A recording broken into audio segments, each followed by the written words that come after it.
continuasse sendo atraído, melhor dizendo, por aquilo que Deus está fazendo nessa noite. Feita aqui. Eu vou repetir, eu queria que seu coração continuasse sendo atraído por aquilo que Deus está fazendo nessa noite. Porque sempre é Deus que faz. Quantos criam assim?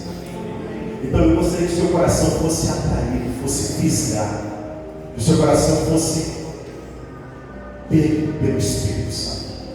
Que você continue deixando Deus acessar chaves dentro do seu interior, como Ele já acessou e está acessando. E eu fui acessado nessa noite por chaves poderosas. Eu espero que você continue sendo acessados em nome de Jesus.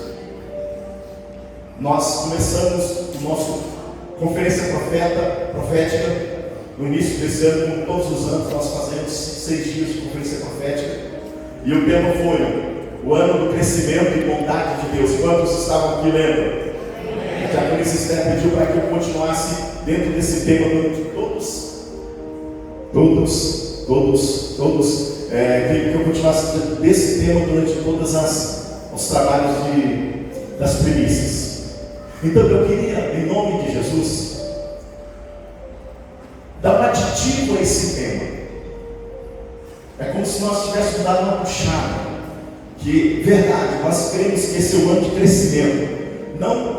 Não do meu crescimento, mas crescimento e bondade de Deus. Como bem diz, acho que foi a pastora Tânia que pregou foi a pastora Tânia que pregou nos dias, né, pastor? Como bem diz a nossa pastora. Não é eu crescendo, crescimento e bondade de Deus. Ou seja, Deus é que nos faz crescer e a bondade é de Deus. Quem pegou naquele dia em nome de Jesus? Então nós não crescemos. Deus, Ele nos cresce na presença dEle. Ele é a bondade dEle. O crescimento é dEle. É Deus quem dá o crescimento. Deus é quem nos faz crescer nele. A bondade é de Deus sobre nós. O crescimento é sempre dele em nós. Depois eu falo do aditivo que eu gostaria de concluir. Mas eu já gostaria que você abrisse a sua Bíblia no livro de Salmos, capítulo 16. Deixa ela aberta aí. Não precisa ler nem o versículo, por favor. Só deixa ela aberta.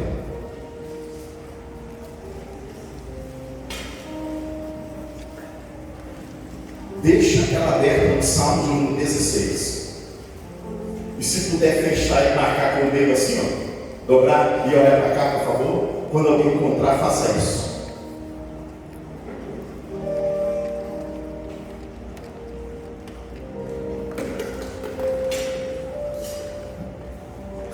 Olhe para cá, por favor.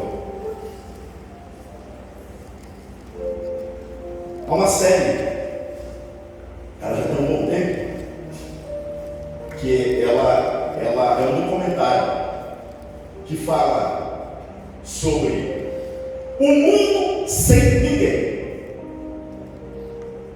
O mundo sem ninguém.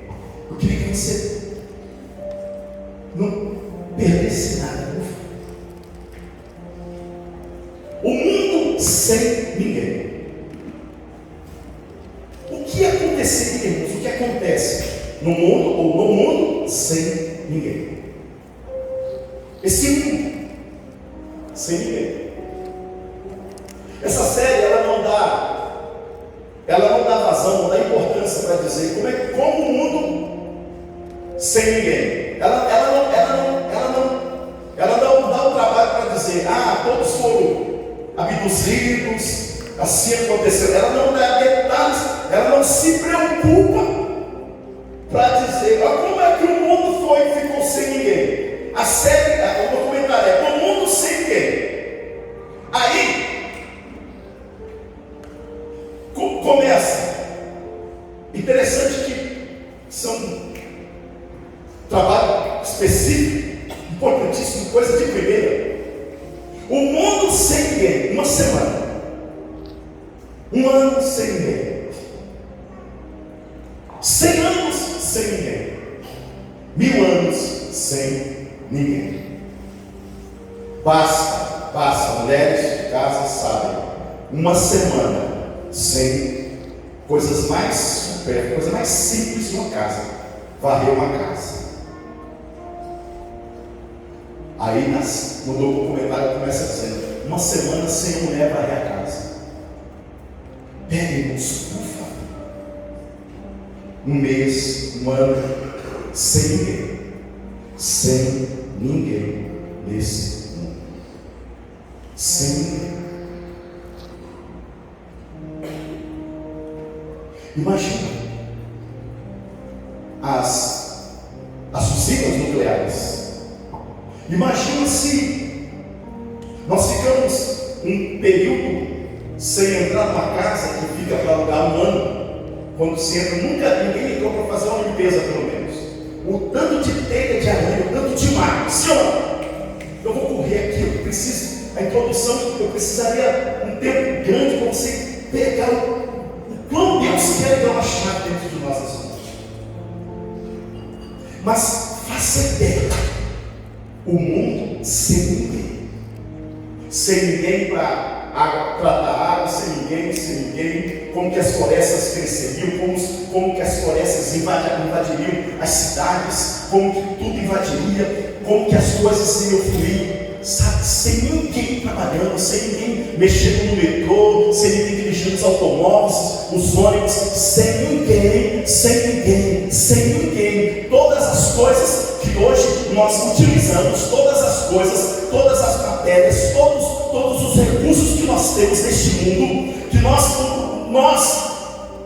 as coisas desse mundo funcionam, elas fluem, elas acontecem, porque tem gente nesse mundo. Então, se uma casa fica limpa, se um prédio se ergue, se faz uma pintura, se faz uma reforma, é porque tem alguém fazendo isso. Se as águas que nós bebemos durante todos os anos, semanas e anos, sempre está lá, pronta para bebermos, é porque tem alguém tratando, cuidando, é porque tem trabalhadores em todos os lugares, todas as áreas, todo tipo de conhecimento, todo tipo de tecnologia, todos os conhecimentos, utilizando todo ser humano, cada uma sua função, utilizando, trabalhando, e o mundo então está onde nós estamos, e a tendência é crescer mais, fluir mais. Mas se perde tudo isso, porque o mundo sem ninguém. Durante um ano, como não aconteceria nesse mundo sem ninguém? Ou, resumindo, 100 anos ou 1000 anos. Irmãos, se em 1000 anos, esse mundo sem ninguém, se depois de 1000 anos, alguém voltasse a esse mundo, que durante 1000 anos não habitou ninguém,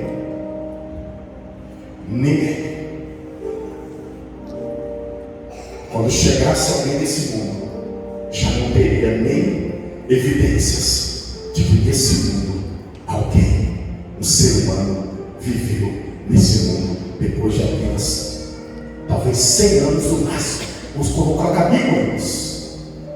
Os mares já teriam engolido tudo, as matas, tudo, não teria nada, não se faria, não teria noção de que alguém porventura existiu nesse mundo, se durante 1000 anos ninguém habitasse nesse mundo.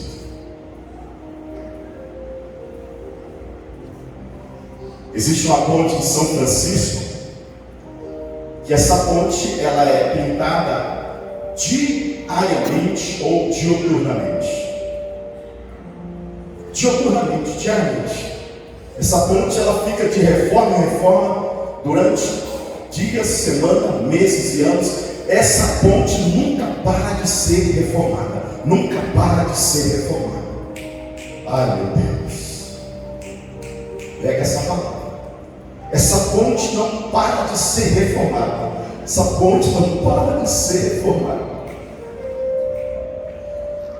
Existem ruínas na história da humanidade, ruínas egípcias, ruínas antigas da antiga Roma, as ruínas gregos, ruínas egípcias e tantas outras ruínas.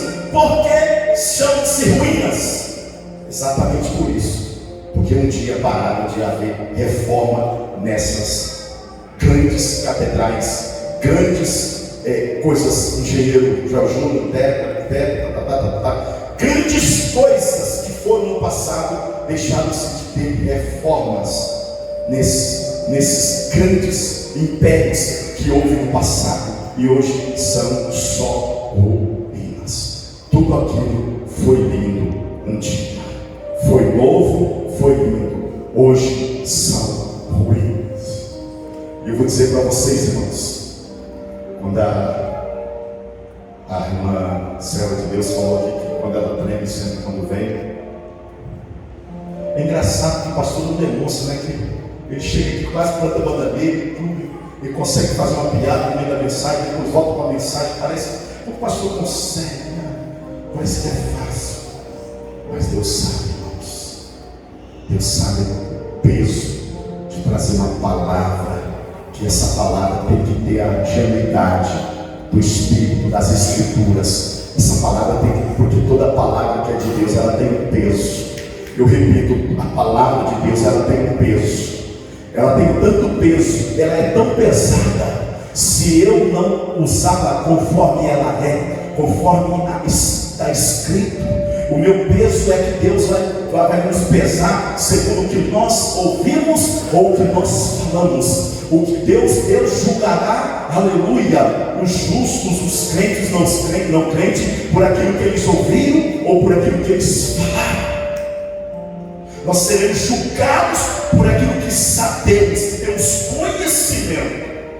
Então é peso demais, é muito peso. Eu quero dizer que tudo isso que são ruínas que eu falei, tudo isso é para nos mostrar um princípio. Diga assim, um princípio. Um princípio. Se não houver reforma, se não houver reforma, se deteriora, degrada, corrompe todas as coisas. Então, dois aditivos, a palavra é corrupção ou degradação.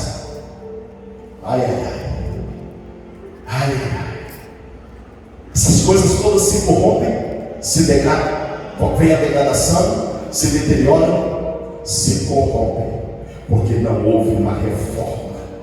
Tem que ter reforma.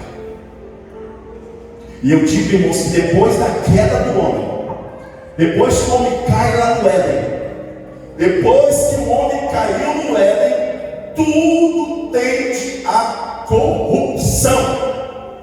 Depois que houve a queda no Éden, tudo na existência humana ou na vida do homem tende à corrupção. Tudo tende à corrupção. Eu nem ia falar, obrigado, Frisão. Obrigado. No dia que comer, certamente, quem deixa que isso aqui vai ser? Me ajuda. Morrer? No dia que comer, certamente morrerás. Corrupção.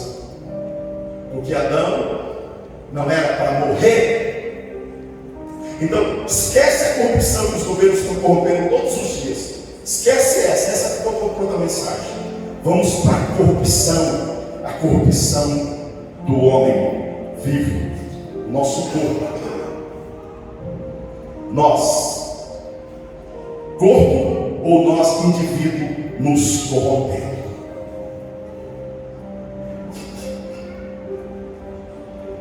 Depois da queda, tudo veio a corrupção. Então, porque o homem, a partir da queda, o homem vem se corrompendo. Abra agora a sua Bíblia comigo, Salmos de número 16, versículo 10. Depois nós vamos correr mais um pouquinho rapidinho e nós vamos continuar. Salmos 16, versículo 10. Sentados. Pois não deixará a minha alma na morte, no Hades, no Seol, no inferno, é a mesma coisa. Não deixarás a minha alma na morte, nem permitirás que o teu santo veja corrupção. Olha para cá. Esse salmo Davi escreve ele. E se não nós não nos atentarmos a ele, achamos que Davi está falando dele próprio em todo o salmo. Olha para cá. Davi não está falando dele próprio nesse versículo, não. Davi, ele não fala da pessoa dele nesse versículo. Ele começa no versículo dizendo: guarda-me, ó Deus, porque em ti me refugiei, diga ao Senhor, verdade. Mas no versículo 9, 10 e 11, Davi fecha os salmos apontando para o Cristo, o Messias, o Filho de Deus, que veio a este mundo, aleluia, viveu segundo a vontade de Deus, mas foi morto na cruz e desceu à sepultura. Desceu à sepultura. Só que Davi está dizendo o que na verdade é um brado, é um grito de vitória, um grito de glória que Davi está dizendo. É Cristo dizendo: pois não deixarás a minha alma na morte, nem permitirás que o teu sangue, falando de Cristo, veja a corrupção. Que o verdadeiro crente tem em seu futuro, irmãos. O que é, pastor? A garantia da vida eterna. Mudou aqui, ficou feio aqui o negócio. A garantia, aleluia. A garantia da vida eterna. A garantia da vida eterna. Da fidelidade ou da felicidade perpétua na presença de Deus. Esta passagem deve ser compreendida à luz da ressurreição de Cristo. A alma de Cristo, olha para cá, deixa isso melhor aqui, olha para cá. A alma de Cristo não foi deixada na morte. Olha para cá. Quem está aqui, diga amém. A alma de Cristo não foi deixada na morte. Isso, aleluia. E sua conquista da morte e da corrupção. Não, irmãos, ele não ficou, a alma dele, aleluia, não ficou deixada na morte. Aleluia. Houve uma conquista da morte dele, da corrupção, ou seja, o corpo de Cristo não se corrompeu. Eu repito, o corpo de Cristo não se corrompeu naquela sepultura. Aleluia, aleluia. Jesus morreu, mas o seu corpo não foi tocado pelo pó da terra, ou não foi tocado por nenhuma corrupção. O corpo de Cristo não viu a corrupção, como todos os homens que descem à sepultura vêm, provam, experimentam a corrupção da sua carne, mas a carne de Cristo não viu a corrupção. Não! A corrupção não tocou na carne de Jesus. Ai, meu Deus do céu. Essa palavra hebraica, irmãos, ela é traduzida, a corrupção. Olha só, shahat, da raiz, que é ser estragado. O corpo de Cristo, Mateus, não foi estragado na sepultura. Aqui daqui. O corpo de Cristo não foi estragado, não foi degradado na morte. A morte não foi capaz de degradar o corpo do meu mestre, do seu mestre. Aleluia, aleluia. Vamos para Atos, rapidinho, correndo. Vamos para Atos, meu Deus. Atos, capítulo 2, versículo 27. Atos, capítulo 2, versículo 27. Aleluia. Olha o que diz lá em Atos 2, 27. Porque não deixarás a minha alma na morte. Está falando do mesmo texto, tá? Está falando de Salmos, na morte. Nem permitirás que o teu santo veja a corrupção. Está vendo aqui, irmãos? Vocês estão vendo? Deus confirmando o que ele falou lá no Velho Testamento pelo salmista. Então Deus não deixou a morte de Cristo, a alma de Cristo na morte, nem o corpo na corrupção. Eu vou correr. Atos ainda, capítulo 3, versículo 35. Atos 3, versículo 35. Olha o que diz. 3,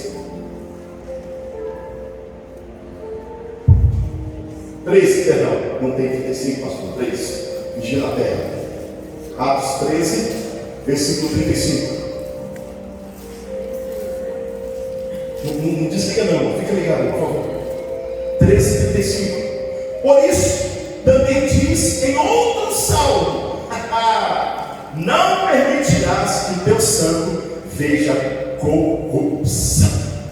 Não deixará que teu santo veja corrupção. Aí você pode pegar Pedro, Paulo, em tantas outras passagens, afirma a profecia perfeita, sabe?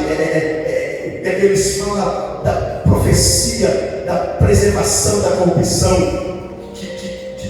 que Davi está falando, mas não é de Davi, é o próprio Jesus Cristo. Você pode pegar muitas verdades. Eu vou parar aqui, porque tem muita coisa ainda para nós ensinar. A verdade é que Cristo, o seu corpo, não viu a corrupção. E é por isso, vamos lá para concluir isso aqui, para o pensamento ficar legal. Vê lá, olha o que diz em Coríntios. Obrigado, Espírito Santo.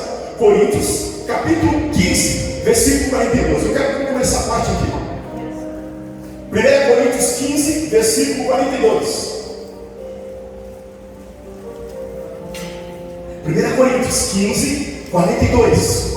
Olha só. Pois assim também a ressurreição dos mortos, que somos nós, semeia-se o corpo aonde? Na corrupção. Onde que semeia o corpo? Corrupção, ou seja, o corpo é deteriorado, acaba, não fica nada igual a gente esqueceu. Ressuscita na incorrupção. Semeia-se em desonra, ressuscita em volta. Olha aqui, crente. Paulo está dando um mistério aqui. Já foi falado de Cristo que o corpo não viu a corrupção, mas o meu corpo, o seu corpo, quando morremos, veremos a corrupção. Nosso corpo verá a corrupção. Mas Paulo está dando um mistério. Olha aqui, irmãos, olha aqui, pega essa. Por que Paulo está ensinando isso para a igreja de Corinto, pastor? Sabe por quê? Olhe para cá. Olhe para cá. Sabe por quê? Porque nessa igreja, Paulo já tinha ensinado acerca da ressurreição dos mortos. Paulo já tinha ensinado. Os crentes já sabiam acerca da ressurreição. Agora, aí Paulo sai da cidade. E o que acontece? Dentre deles levantaram-se pastores. Dentro da igreja, pastor Freitas. Dentro da igreja, pastores dentro deles. Não veio de fora, não veio do mundo. Não foi o mundo que estava ensinando, não. Olha para cá, isso é muito forte. Dentro da igreja levantaram-se pastores e começaram a desvirtuar o termo ressurreição ou corrupção. Então, como começaram a desvirtuar, e o povo começou a ouvir assim, olha só. Tipo assim, começaram a ensinar sobre a corrupção e tudo mais. Aí eles disseram, deixa ele falar, agora para cá, por favor. Se liga, deixa eles falarem, porque nós sabemos acerca da corrupção do corpo, nós sabemos acerca da ressurreição. Irmãos, por que uma reforma sempre tem que ter reforma? Por quê, pastor? Porque começou a desandar. Eles começaram a dizer, nós sabemos. Aí de tanto inculcar aquela mensagem, eles já não estavam entendendo mais o que era acerca da ressurreição e nem acerca da corrupção do corpo. O que acontece, irmãos? Sabe o que acontece? Daqui a pouquinho você vai ver uma chave muito forte. Eu não vou entrar agora, mas daqui a pouquinho você vai ver. Sabe o que acontece? O problema é esse, irmãos. Se nós não tivermos batendo sempre na tecla as verdades da graça, o evangelho da graça, se nós não tivermos batendo sempre, com certeza nós tendemos a corrupção. Mas eu vou parar aqui, vou dar continuidade. Aleluia, olhe para cá, por favor. Em nome de Jesus, agora eu quero dizer. Então por que, pastor? Então agora eu sei. Porque os reformadores disseram, pastor, eu sei então, porque os reformadores disseram, aleluia, uma igreja reformada sempre sendo reformada. Vou repetir que talvez você nunca ouviu isso. Talvez você não tenha tido a oportunidade de estudar. Ninguém está aqui para acusar você, mas aprenda. Os reformadores ensinaram uma coisa e deixou para a igreja de Jesus.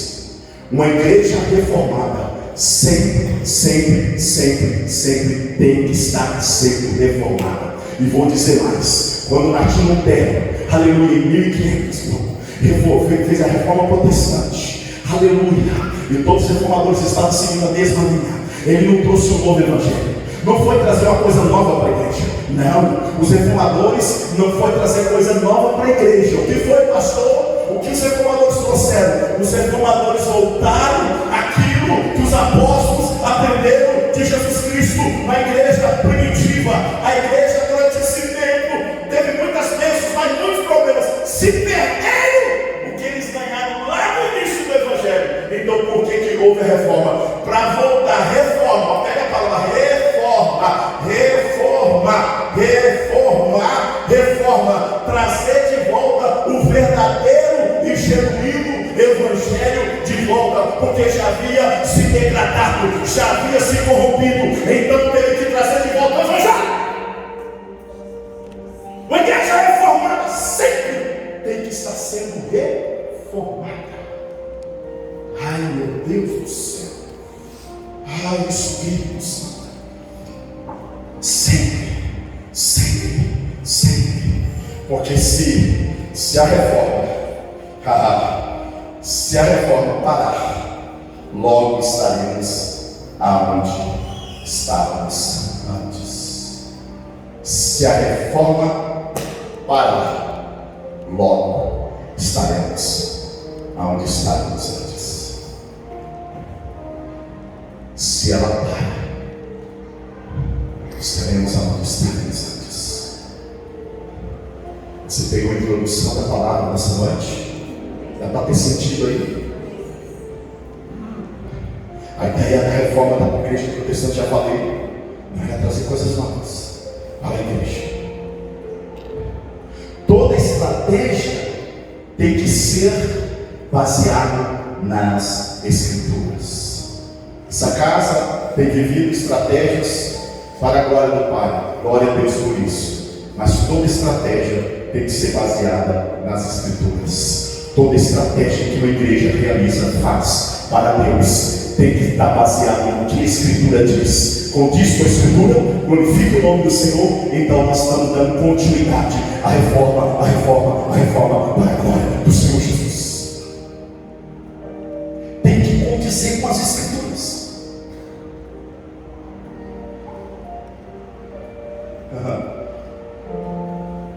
Vai trazer coisas novas. O que foi, pastor? Voltar para as origens. Quais são as origens da igreja, da reforma? Quais são as origens verdadeiras? Verdadeiro ensino da palavra, oração, oração, oração, ensino da palavra, oração, ensino da palavra, leitura da palavra, aleluia, alimento diário da palavra, aleluia, vida de consagração, vida de jejum, a vida de oração, aleluia. Foi a reforma. A reforma é voltar para os ensinos, princípios da palavra, a origem do verdadeiro evangelho, da verdadeira escritura, do ensino da palavra de Deus.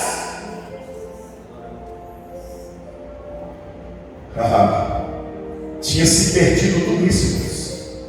Por isso que se chama reforma. Reforma tinha se perdido. Sempre, sempre, sempre ser reformado, ou estar se reformando. Qual é o problema da igreja da atualidade? Como já foi dito nessa noite, e a diaconisa Sabrina falou, eu falei, aleluia, já está confirmando. Sabe o que está acontecendo da igreja da atualidade? Ligamos no piloto automático. Ligamos no piloto automático. Piloto automático. Vai embora, o avião vai, não deixa, vai. Ligamos no piloto automático.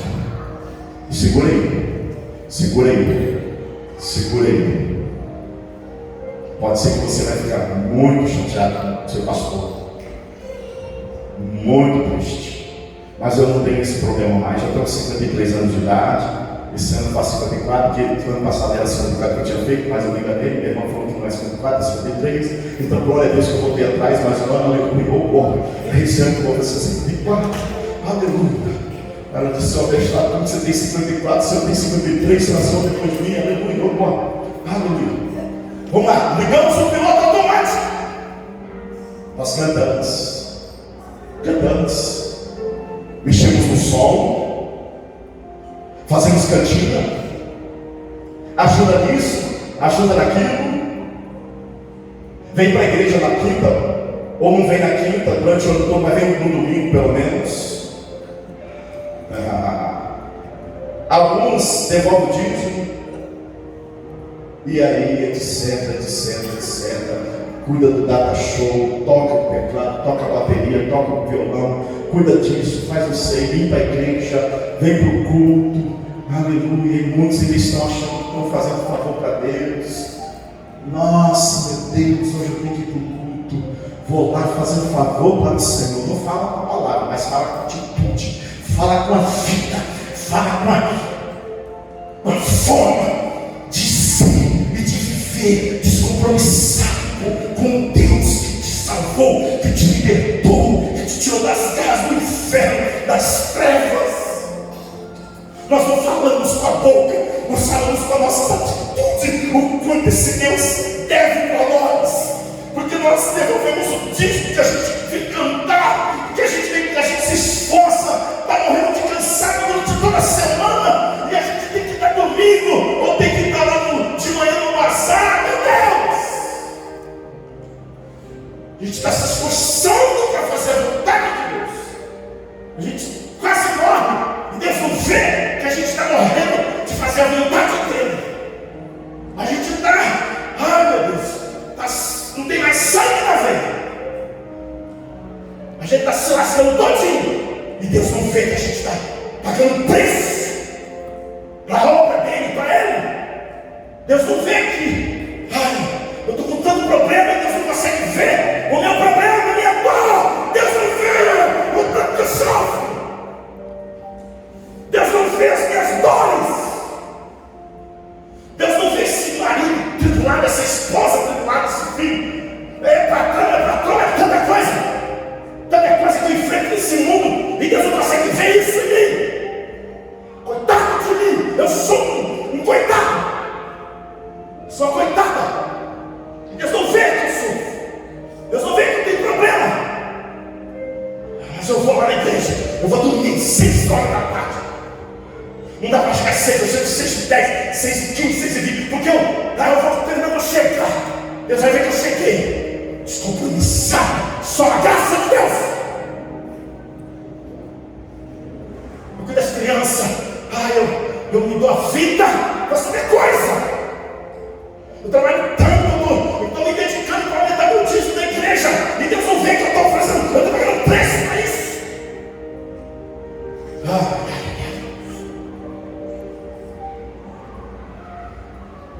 Já comecei. Quem dá glória tem glória. Eu só estou no Deus. Tudo isso é bom, tudo isso é importante, tudo isso tem seu mérito, sim, aleluia, tudo isso é bom e importante, mas para quem entende que tem que estar se reformando, isso não basta, igreja. Eu repito, tudo isso é bom, tudo isso é importante, cantar, apresentar a Deus, cuidar da cantina, cuidar do som, é importante, mas se nós não estivermos sendo reformados, tudo isso não basta. Não basta. Os reformados, sabe o que é o reforma? Essa reforma foi dos apóstolos, irmãos. Os reformadores reformaram a igreja, que os apóstolos deram continuidade. Quem está aqui de mim? Foram os apóstolos que deram continuidade à igreja, sabia? Não foi qualquer um, não. Foram os apóstolos que depois de Cristo deram continuidade à igreja, mas 1500 anos depois precisam ser reformadas, porque essa igreja se perdeu no caminho. Está igual a igreja da atualidade no mundo todo, principalmente no Brasil. Meu Deus. O pastor Pote, ele diz assim, que nós precisamos ter um reavivamento. A igreja brasileira precisa ter um reavivamento. as origens das Escrituras. Porque se perdeu. Se perdeu, irmãos. Nós temos teologia. Alguns já leram a Bíblia. Pega aqui, vai aqui. Nós temos teologia. Pastor Metido, tem pastor Metido. Luiz Carlos diz que tem teologia, média teologia, tem capelania, juiz de paz eclesiástica. E desde converter esse Luiz Carlos é metido que não para de ler livro, a Bíblia. Assim, tudo isso. Alguns leram a Bíblia várias vezes. Isso não basta. Temos que continuar, senão nos degradaremos, senão iremos nos corromper. Se não usarmos continuamente os meios da graça que Jesus deixou para nós, como eu digo, a oração, a leitura diária da palavra, nós nos corromperemos, irmãos. Nós nos corromperemos. Faça tudo isso. Vem para a igreja cantar. Canta. Quem tem cântico, cântica, a Bíblia diz. Quem tem hino, dá hino. Quem tem oração, ora. Quem tem leitura, quem tem ensino, quem tem o que você tem. E pior, que eu vou dizer, você tem porque Deus te deu, alguém te deu. Ninguém tem porque tem. Primeiro que Deus é que dá tudo. Quem está aqui de caminho? Quem tem nada? O que tem é tudo que Deus te deu. Então, eu canto, estou devolvendo para Deus a voz que eu me deu, uma canção, então, ou eu fui estudar, não importa. Tudo que nós temos vem de Deus. Então, tudo nós devolvemos para Ele. Então, já estamos perdendo tudo. Porque tudo que eu tenho foi Deus que deu, eu só estou devolvendo. Já estou em dívida. Porque se eu canto, que é uma bênção. Se eu canto, é bênção. Se eu louvo, que bênção. Agora, se eu adoro, melhor ainda. Porque você tem vários livros na igreja. Eu posso cantar, eu posso louvar, ou eu posso adorar. E eu não estou aqui para julgar ninguém. Quem está cantando aqui, quem está louvando, quem está adorando. Deus sabe o seu coração. Pegou? Eu posso estar aqui pregando. Dentro da canção, dentro do louvor, ou dentro de uma pregação, dentro da adoração. Deus sabe o meu coração. Quem entendeu, diga amém. Estou pregando, amém? Mas eu posso estar com 3 níveis. Estou pregando que nem alguém que canta, ou igual alguém que louva, ou alguém que adora a Deus. Deus sabe. Vai depender do meu e do seu coração. Porque Deus conhece o nosso coração. Sim ou não? Deus conhece o nosso coração. Nós precisamos nos meios da graça. No maná do deserto, olha para cá. Havia um princípio. Eles pegavam todos os dias o maná. Sim ou não? Todos os dias, toda manhã, maná. Toda manhã, maná. Toda manhã. O que é isso? É continuidade. Toda manhã eles pegavam maná. Pegavam maná. Não dava para pegar maná para o mês todo. Quem está aqui? Não dá para pegar maná para a semana toda. Eu vou pegar maná para a semana toda, porque eu vou ter maná a semana toda. Não dá, nem para um mês, nem para um ano. Todos os dias eles tinham que pegar o maná. O maná no deserto nos ensina um princípio. Qual o princípio, pastor? O princípio de que todos os dias nós temos que estar sendo renovados. Nós temos que estar sendo, aleluia, renovados todos os dias. Tem que haver uma reforma dentro de nós. Todos os dias eu vou para a reforma diante de Deus, com o meu joelho, com a minha adoração, com a minha vida para Deus. Todos os dias é reforma, todos os dias. Paulo diz assim, ó, o meu homem interior, aqui ó, o meu homem interior está se corrompendo. Perdão, o meu homem exterior, obrigado, expressão. O meu homem exterior está se corrompendo. O que Paulo está dizendo? Paulo está falando do homem exterior dele, que ele estava em pecado. Não, ele não está dizendo de o meu homem exterior se corrompe, ou seja, ele não está dizendo que todo dia estava em pecado, na prática do pecado. Não. Paulo está dizendo do homem exterior, que todos os dias estava se degradando, se corrompendo, ou seja, a carne dele ia se corrompendo pela idade de vida. Mas ele disse, todavia, aleluia, o meu homem interior se renova todos os dias. O meu homem interior se renova. Há uma renovação todos os dias, há uma reforma no homem interior. Assim tem que ser a vida do cristão, assim tem que ser as nossas vidas, queridos, para a glória de Jesus Cristo. Cadê o pastor Freitas aí? O pastor Freitas está fazendo medicina. Talvez ele poderia ensinar melhor que eu, mas vai para cá. Há um estudo que diz que todas as células do nosso corpo, elas copiam e copiam. Todas as células do nosso corpo, como elas são? Elas vão se copiando. Todos os dias, uma célula copia e vem outra célula. Todos os dias, elas copiam. Até não dar mais para copiar. Não dá mais. Porque vai cópia, quem já tirou várias cópias? Vai diminuindo. Vai diminuindo. Sim ou não? Vai diminuindo. Tanta cópia, vai diminuindo. Aí vai perdendo aquela primeira cópia. Amém? É isso, nitidez, é tudo isso. Não. Vai perdendo. Amém? O que isso nos mostra? Isso começa o envelhecimento. A pele começa a perder a elasticidade. O cabelo começa a ficar branco, a barba branca. Todos os órgãos começam a perder a sua força. Entram em decadência. Entram em corrupção. Todas as células, até não dá mais, até envelhecer. Aí vem as rugas, vamos nos envelhecendo. É ruim ouvir isso, né? Dá vontade. Por isso que a gente dá vontade de ir para outra igreja, não dá? Tem tanta vontade, até eu tenho vontade de ir para outra igreja. Até eu tenho vontade também, vou para a igreja, aquela igreja que todo culto você leva uma coisa para casa, leva o lenço, leva a rosa, leva uma coisa. Você sempre sai de lá assim, ó. O pastor diz para você assim, ó, essa rosa, coloca lá que seu marido não vai te trair mais. Leva para casa isso, vai. Aí dá vontade de voltar para aquela igreja que aí as músicas que você vai voltar, vem aquelas músicas assim, ó. Quem te machucou, quem te feriu, quem te machucou, quem te Deus vai te colocar em cima. Dá vontade de voltar para essas igrejas, porque a gente é mais leve, não tinha problema nenhum. Pastor, sabe? Olha cá, o humanismo estragou a igreja brasileira. O humanismo estragou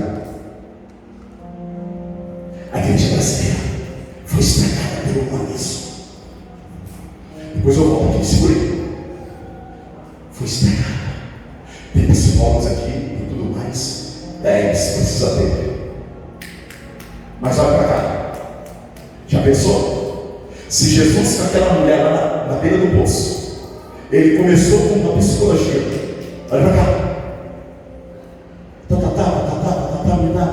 Ô mulher, me dá um copo. Já foi quebrando ela, foi com a psicologia, sabe? Ganhando o coração daquela mulher.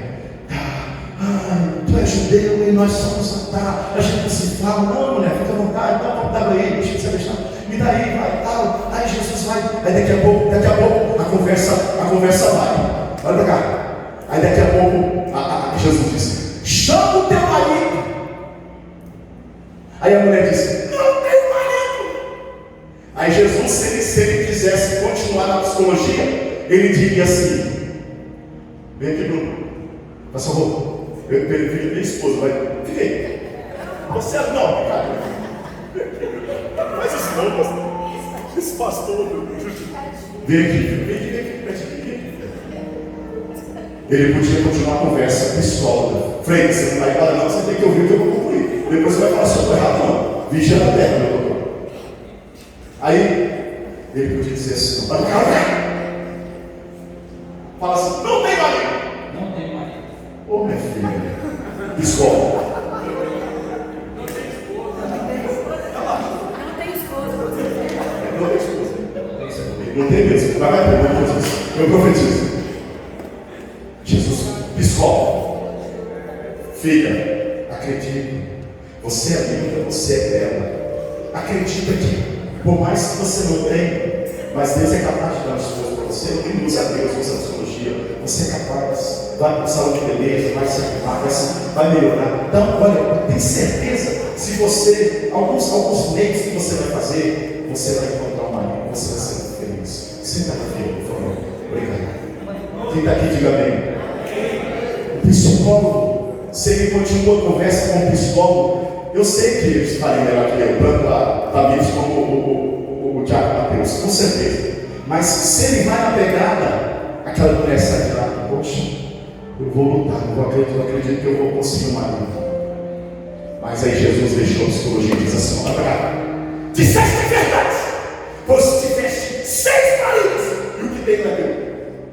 Então Jesus vai não só curar o emocional dela, Jesus vai curar a alma dela, Jesus vai curar o que está triste, Jesus vai libertar, Jesus vai fazer a obra da salvação, não só trazer uma terapia para a alma, Jesus vai curar a alma daquela mulher. Jesus piou dele para cá. Por que esse pastor aqui está pegando 6 anos? Só batendo em vocês, ninguém está bem, vocês sabem que eu bato mesmo. Só batendo, por quê? Porque Jesus, aleluia, Jesus, a cura dele, parece que a gente só quer voltar para aqueles negócios, aquele princípio de o pastor só humanismo, vai, recebe, leva para casa, leva, toca nisso, ai, Jesus disse: tivesse, agora que me meteu, mulher. Aí a mulher já seca, tu é profeta, como tu é verdade, tu falou a verdade. Então houve uma libertação na vida daquela mulher. Jesus liberta ela do que estava aprisionando a alma dela. Hoje nós queremos mensagens que deixam a nossa alma aliviada, para ir para casa, comer uma pizza e falar com a esposa que, rapaz, o pastor foi, puxa, que Deus, aquele hino lá que eu estava para baixo, me deixou para cima, me levantou minha autoestima. Ela não é, falei, como isso fazer? Ela não é. Ela me fala assim: eu tenho que fazer perguntas.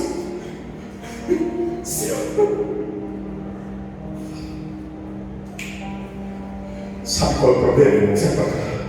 Por favor, em nome de Jesus. Sabe qual é o problema? O problema é esse. Deixa eu concluir. Aí eu poderia usar o humanismo da psicologia, ou então eu poderia usar, sabe o quê? A sociologia. Vocês estão pensando que a gente estuda um pouquinho, não? Na faculdade a gente tem um pouquinho de cada coisa. Ele poderia usar a sociologia para a sua frente. Sociologia, humanismo. É bom, esse é o dever da igreja.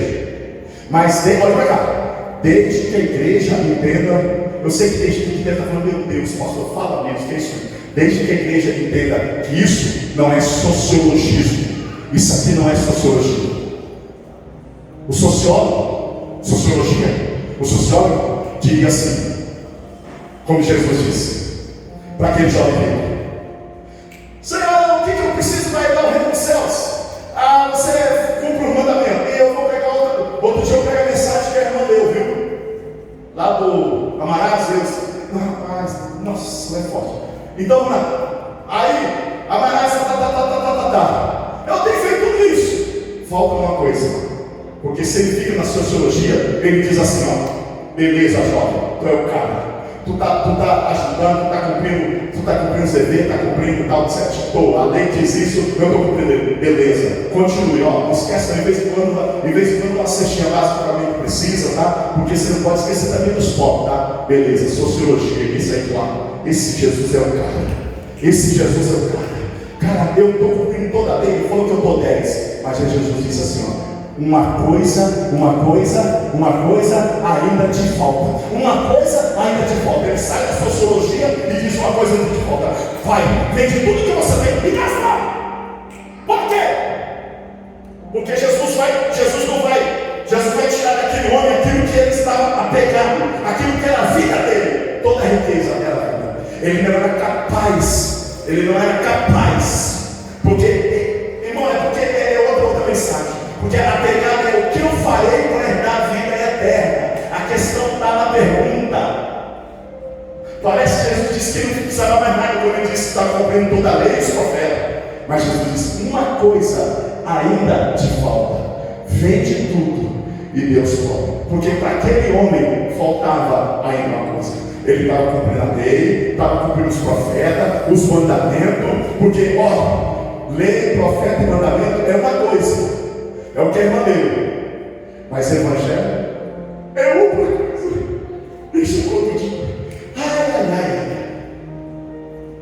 Então Jesus vende tudo e Deus compra. Por quê? Porque o problema dele não é aqui.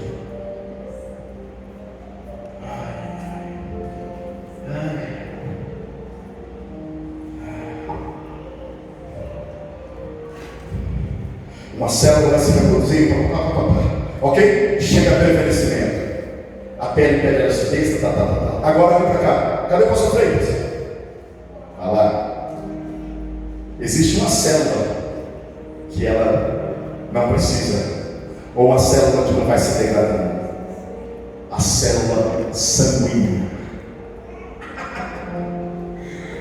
Das peles, do corpo, do fígado, do pulmão, do coração, tudo vai se deteriorando. Mas a célula do sangue, se o cara chega com 100 anos, mas a célula do sangue, vai renovar ele até 1000 anos se ele puder viver. Pegou, pastor? Pegou, meu doutor? Está pensando no quê? A célula do sangue, se o cara pudesse viver 100 anos sem deteriorar nada disso, ele viveria, porque o sangue, a célula, tem a possibilidade de dar vida para ele até por 100 anos.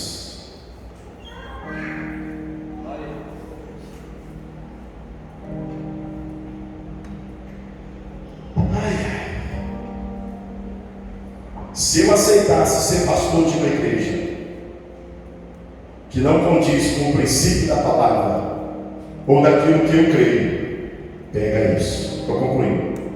Pensando que iria mudar os ensinos daquela igreja, mesmo ganhando 10 mil todo mês, 15 mil, 20 mil, aleluia. Te falo para vocês, irmãos, se eu fosse convidado para ser pastor de uma igreja dessas, para ganhar esses valores, não demoraria 1 ano, eu estaria crendo e fazendo os mesmos costumes, mesmos rituais daquela igreja. Eu falo com temor, irmãos, eu estaria fazendo as mesmas coisas 1 ano no máximo. Eu estaria chamando os irmãos para vir, levar uma rosa consagrada para casa, tantas outras coisas.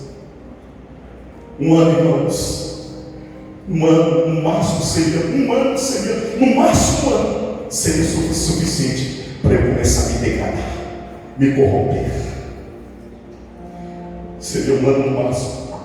Não pense que você, irmãos, não pense que você e eu, muitos de nós não nos degradaríamos, nos corromperíamos com tantas coisas.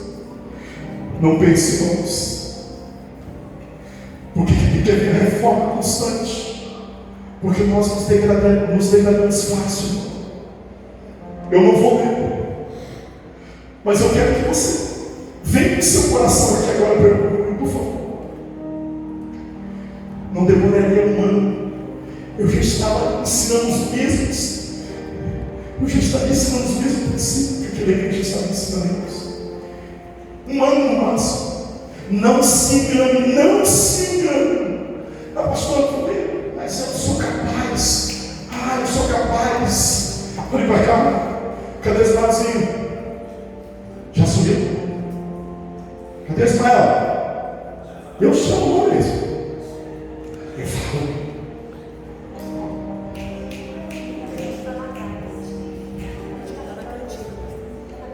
É porque eu amo ele demais. Está chorando, né, filho? Senão eu chamo ele.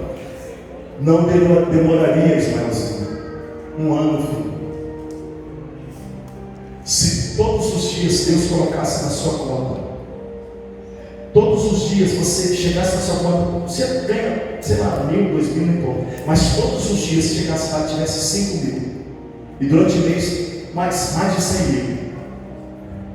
Eu falei de mim também, irmãos. Irmãos, não demoraria 1 ano para eu esquecer essas verdades que eu estou pregando.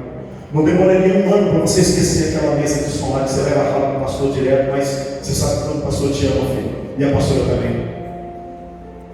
Não demoraria um ano. Seu carro não ia ser aquele, seu carro ia ser uma limousine ou sei lá, uma Land Rover. E domingo aqui para você, meu filho, ó, ia ser uma vez em 20 anos.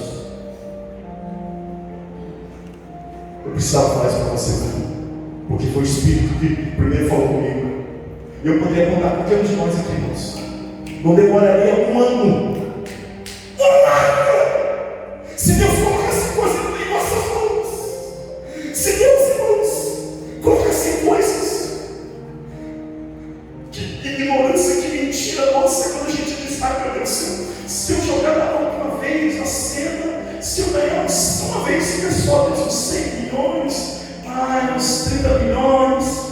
Eu prometo que eu vou dar tudo de dízimo, Senhor. Ai, irmãos, se enganando, irmãos, a gente se degrada fácil, irmãos. Por favor, em nome de Jesus, vá com essa mensagem para sua casa. Se você puder não dormir, pelo menos demorar a dormir umas 3 horas, em nome de Jesus. Eu imploro ao Senhor, meu Deus, se o Senhor está nessa pregação, eu também quero demorar a dormir nessa noite. Se o Espírito está nessa pregação, eu também preciso que o Senhor me incomode para demorar a dormir nessa noite. Como nós nos degradamos fáceis, se Deus colocasse o mundo em nossas mãos, se Deus colocasse coisas nas nossas mãos, irmãos, que a gente tanto deseja, não demoraria muito.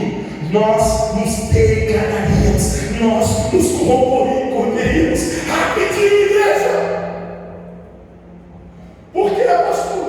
Fica aqui, filho. Sabe por quê, irmãos? 1 Reis, capítulo 8. Ela chegará, coloca não. 1 Reis, capítulo 8. Coloca não. Coloca nada, não, por favor. A partir do versículo 22, coloca não, por favor. Isso. 1 Reis, vai para cá. Capítulo 8, a partir do 22. Aqui, irmão. Teve um homem, irmãos. Teve um homem que ele conseguiu tudo na vida, irmãos. Teve um homem, irmãos, que ganhou os céus, ganhou a terra, ganhou tudo. Teve um homem, irmãos, que ele foi o filho do maior rei de Israel. Teve um homem que foi amado pelo seu pai, amado pela sua mãe. Teve um homem, irmãos, que ele foi ensinado, nada mais nada menos, por um profeta chamado Natan, aquele que apontou na cara do rei Davi e disse: é tu esse homem que pecou, você caiu. Teve um homem que foi criado, teve um homem que teve princípios, olha para cá, por favor. Teve um homem que teve princípios, teve um que teve conhecimento, sabedoria, inteligência, agilidade. Esse homem, teve esse homem que foi completo, irmãos, esse homem completo. Deus deu a graça a ele a construir um templo, que até hoje toda a história, o mundo todo sabe, fala, ouve desse templo, irmãos, que foi destruído, foi reconstruído, tal. Esse homem começa a fazer uma oração, e ele diz assim: ó Deus, Criador dos céus e da terra, aí Deus do meu pai Davi, Deus que cumpre a beneficência, Deus que cumpre a palavra, Deus que é fiel, fidedigno. Esse homem faz uma das maiores orações que já pode ser escrito na Bíblia. Não é melhor, mas vou dizer que foi como se fosse uma das mais belas. Ele faz uma oração, fala tantas verdades acerca de Deus, irmãos. E quando ele termina aquela oração, aquela casa que ele constrói, o templo de Salomão, esse homem Salomão, quando acaba de fazer essa oração, a Bíblia diz que a glória de Deus encheu aquela casa. Foi glória demais. Deus deu rei para esse homem. Os reis de outros povos via ver a grandeza dele, a sabedoria dele, a autoridade dele, o que ele construía, a aliança da pessoa. O que eu ouvi falar não é nem aquilo que eu estou vendo, que meus olhos veem. A sabedoria, a riqueza desse homem é demais. Esse homem ultrapassou todas as coisas. Esse homem foi, meu Deus, viveu por excelência. Quem diria que esse homem, que fez uma das mais belas orações, operou tantas maravilhas para Deus, construiu aquele templo, teve o império mais magnífico de todos os impérios? Quem diria que esse homem começou assim? Eu não vou me corromper. Uma mulher, mesmo que seja de outro povo, eu não vou me corromper. Quem está pegando? Eu não vou me corromper. Uma mulher, aí vem uma, vem outra, aí tinha só as mulheres. Daqui a pouco eu não vou me corromper. Esse homem não só teve as mulheres, mas de outros povos que Deus havia condenado, havia dito não moça, não case. Mas esse homem já estava, de acordo a Deus, pastor Eugênio, já estava construindo templos para os deuses daquelas mulheres. Ai, meu Deus do céu, esse homem já estava se degradando, irmãos, com tantas desgraças, com tudo aquilo que era mais abominável diante dos olhos de Deus. Esse homem que ninguém diria que esse não vai se corromper nunca. Por que eu dei um exemplo aqui, irmãos? Que um ano no máximo falou que me pagasse para ele vender. Por isso que eu penso, Senhor, se um dia chegar a oferta, Senhor, meu coração eu quero estar guardado em Ti, escondido em Ti, de tal forma, Senhor. Eu quero estar tão escondido em Ti, tão em Ti, que nenhuma proposta possa ser suficiente para eu me vender, para corromper. Por isso, irmãos, que uma igreja reformada sempre tem que ser reformada. Uma igreja reformada sempre tem que estar em reforma. Uma igreja, aleluia, que já canta, que já tem dons. Uma igreja onde Deus tem levado essa casa aqui ao nível que Ele tem levado. Não dá só para ficar, aleluia, eu já faço meu dia da mão, eu já faço isso da mão. Não dá, igreja, eu já canto na igreja meu dia da mão. Não dá. Uma igreja reformada sempre tem que viver se reformando. E a reforma é vir um culto cantar um hino, não. A reforma é tocar um instrumento, não. Isso é dom que Deus te deu, você está devolvendo. Qual é a reforma? Princípio da palavra, oração, jejum, leitura, o estudo, ouvir e receber o alimento da palavra de Deus toda semana, todo dia. Por que a Santa Ceia é todo mês? Uma igreja que foi reformada sempre tem que estar sendo reformada. Por que a Santa Ceia não foi só uma vez na minha vida? Porque a igreja, uma vez reformada, sempre tem que estar sendo reformada. Então, aquela ponte que todos os dias, toda semana, todos os anos, lá em São Francisco, que sempre é reforma, porque o dia que ela estava de ser reformada, num documentário, essa ponte, ela é engolida pela água do mar. Não fica nada daquela ponte, que um dia foi reformada todos os dias, todas as semanas, todos os anos, foi engolida, não sobra nada. Porque se não houver reforma todos os dias, ou todo momento em nossas vidas, nós nos degradamos. Jonathan Edwards, um dos puritanos, em 1722 a 1723, um ano, ele escreveu as 70 resoluções. 70 resoluções de Jonathan Edwards. Lê depois, pelo menos uma. 70. Entre Jonathan Edwards, que foi um dos maiores teólogos da história, o próprio Agostinho, o próprio Martim Lutero, foi os 3 maiores teólogos da história. Tem outros, muito mais, com certeza. Ele escreveu 70 resoluções. Por quê, pastor? Está vivo.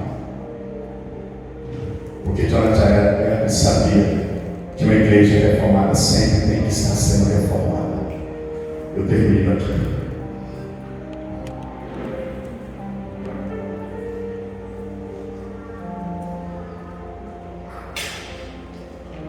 Se não der, tudo bem.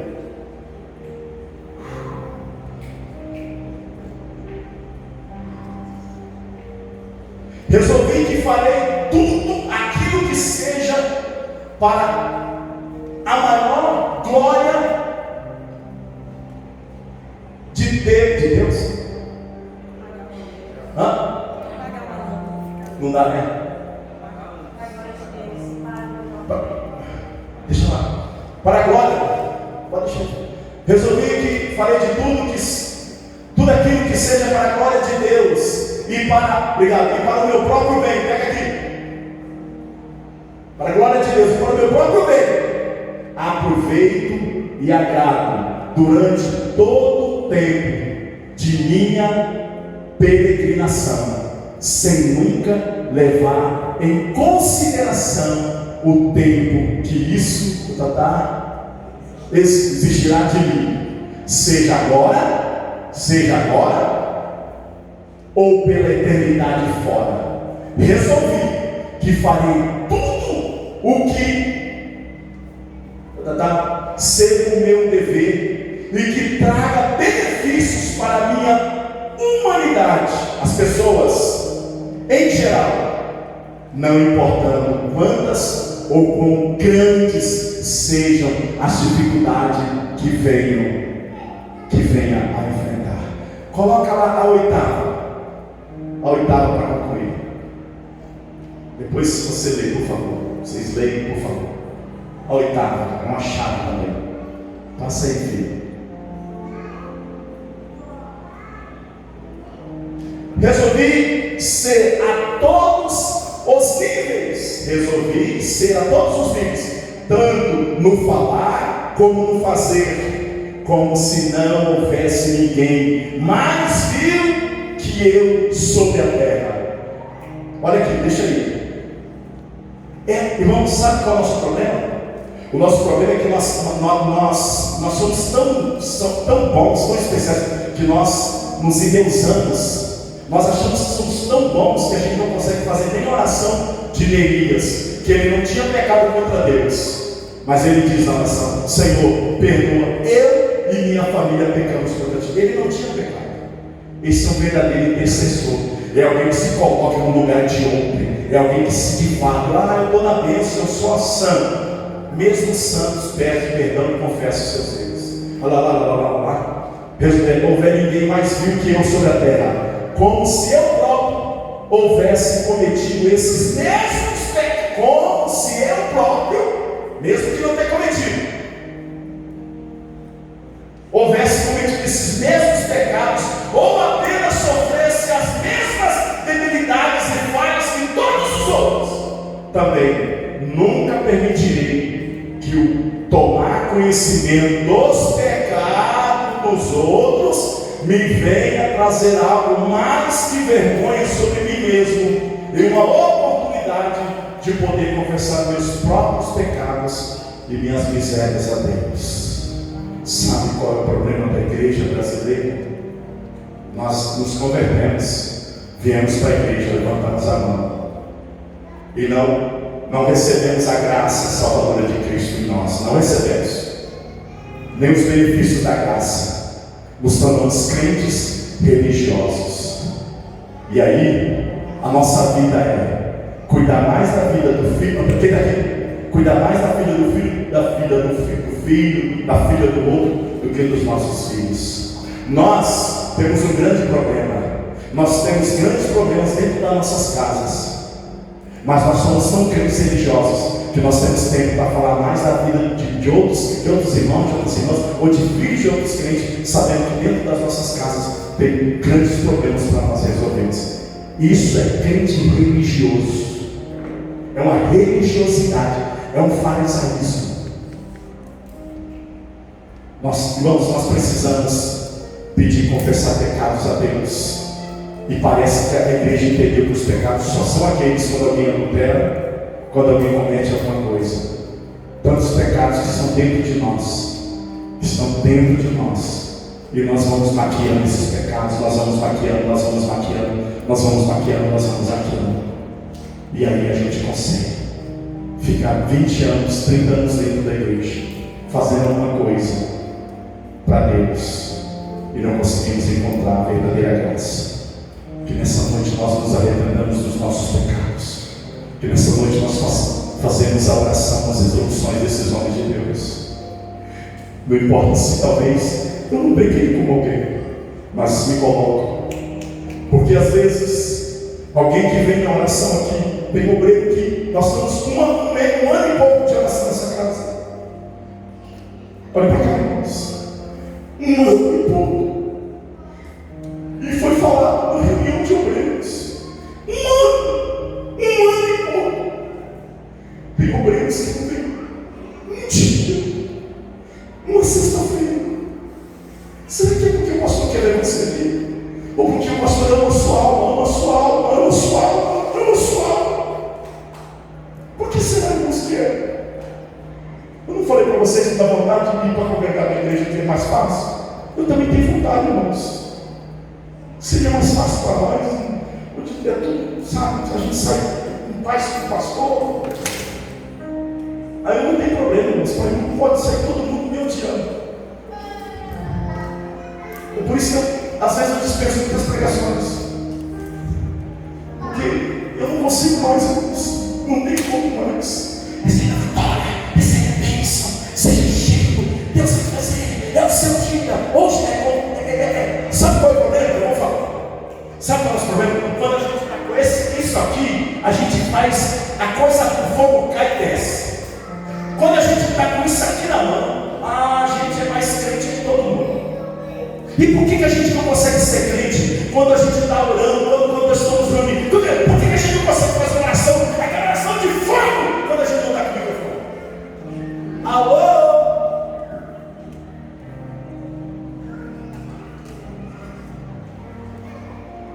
Por que será que só derrubando é quando a gente está com isso aqui na mão? Por que quando esse pastor que está pregando aqui, quando vem na sexta-feira, derrama as lágrimas desse altar e mais clama pelo povo, mais chora e confessa pecado até dos pastores que eu nem conheço nesse mundo? Porque quando eu estou aqui, irmãos, porque quando eu estou aqui derramando lágrimas, dizendo: Senhor, perdoa, nós pastores temos pecado contra ti. Nós, pastores da igreja brasileira, estamos ofendendo o teu Espírito Santo com as nossas mensagenzinhas. Eu falo nós, irmãos. Eu me derramo aqui diante de Deus. Nós temos pecado. Senhor, tem misericórdia de nós. Nós temos pecado. Nos ajuda, Senhor.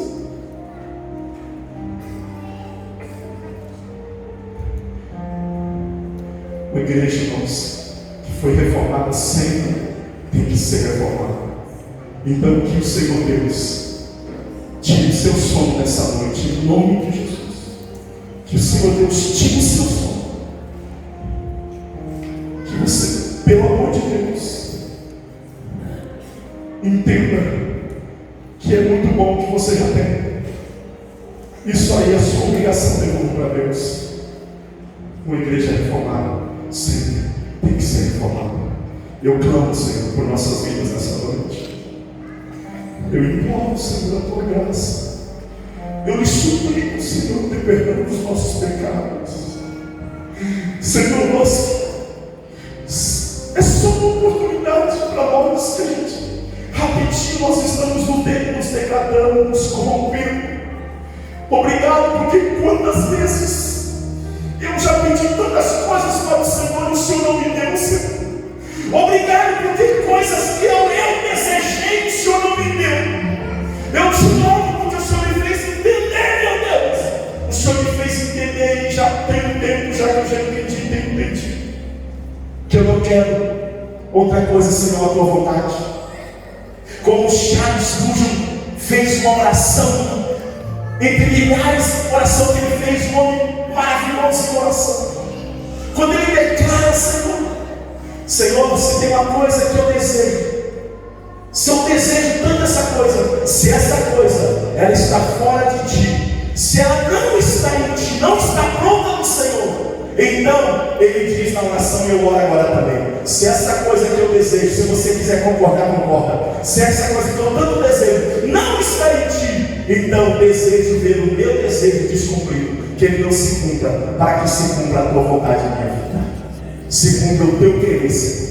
Porque todos os meus desejos são desejos, talvez podem ser bons, mas a maioria dos desejos meus são efêmeros, são passageiros, são vaidades e vaidades, como diz o próprio Salomão, já bem de idade, depois que ele havia experimentado tantas coisas. Se Salomão, se na Bíblia não tivesse escrito, se não tivesse os livros de Salomão, como Cantares, como Eclesiastes, como Provérbios, nós já sabíamos que Salomão nem havia se convertido no final. Mas graças a ti, Pai, que está escrito no livro dele, significa que ele se arrependeu profundamente, mas não deixou de ser degradado, não deixou de declarar em Eclesiastes, nem parece que é crente aquele livro.